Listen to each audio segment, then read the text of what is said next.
سورة التغابن۔ شروع اللہ کا نام لے کر جو بڑا مہربان نہایت رحم والا ہے۔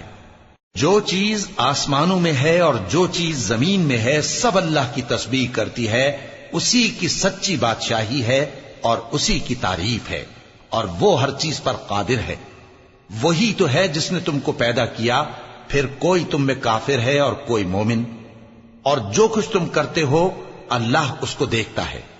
اسی نے آسمانوں اور زمین کو حکمت سے پیدا کیا، اور اسی نے تمہاری صورتیں بنائیں اور صورتیں بھی اچھی بنائیں، اور اسی کی طرف تمہیں لوٹ کر جانا ہے۔ جو کچھ آسمانوں اور زمین میں ہے وہ سب جانتا ہے، اور جو کچھ تم چھپا کر کرتے ہو اور جو کھلم کھلا کرتے ہو اس سے بھی آگاہ ہے، اور اللہ دلوں کے بھیدوں تک سے واقف ہے۔ کیا تم کو ان لوگوں کے حال کی خبر نہیں پہنچی جو پہلے کافر ہوئے تھے؟ تو انہوں نے اپنی کرتوت کی سزا کا مزہ چکھ لیا، اور ابھی دکھ دینے والا عذاب اور ہونا ہے۔ یہ اس لیے کہ ان کے پاس پیغمبر کھلی نشانیاں لے کر آتے تو وہ کہتے کہ کیا ایک آدمی ہمیں ہدایت کرے گا؟ تو انہوں نے ان کو نہ مانا اور منہ پھیر لیا، اور اللہ بھی بے نیاز ہو گیا، اور اللہ بے نیاز ہے، لائق حمد و ثنا ہے۔ جو لوگ کافر ہیں ان کا اعتقاد ہے کہ وہ دوبارہ ہرگز نہیں اٹھائے جائیں گے۔ کہہ دو کیوں نہیں؟ میرے پروردگار کی قسم تم ضرور اٹھائے جاؤ گے، پھر جو کام تم کرتے رہے ہو وہ تمہیں بتائے جائیں گے، اور یہ بات اللہ کو آسان ہے۔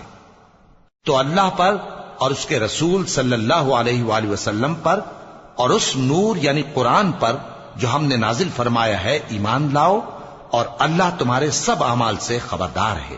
جس دن وہ تم کو اکٹھا کرے گا یعنی حشر کے دن، وہ نقصان اٹھانے کا دن ہے، اور جو شخص اللہ پر ایمان لائے اور نیک عمل کرے وہ اس سے اس کی برائیاں دور کر دے گا، اور جنت کے باغوں میں جن کے نیچے نہریں بہ رہی ہیں داخل کرے گا۔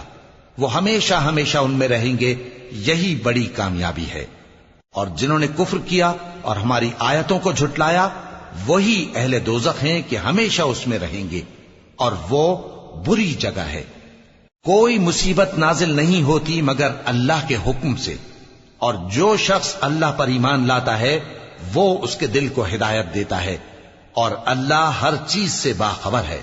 اور اللہ کی اطاعت کرو اور اس کے رسول کی اطاعت کرو، پس اگر تم منہ پھیر لوگے تو ہمارے پیغمبر کے ذمے تو صرف پیغام کا کھول کھول کر پہنچا دینا ہے۔ اللہ جو معبود برحق ہے اس کے سوا کوئی عبادت کے لائق نہیں، تو مومنوں کو چاہیے کہ اللہ ہی پر بھروسہ رکھیں۔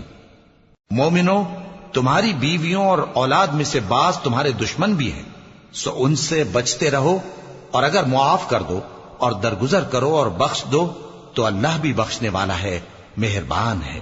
تمہارا مال اور تمہاری اولاد تو آزمائش ہے، اور اللہ کے ہاں بڑا اجر ہے، سو جہاں تک ہو سکے اللہ سے ڈرو اور اس کے احکام کو سنو، اور اس کے فرمانبردار رہو، اور اس کی راہ میں خرچ کرو، یہ تمہارے حق میں بہتر ہے۔ اور جو شخص طبیعت کے بخل سے بچایا گیا تو ایسے ہی لوگ راہ پانے والے ہیں۔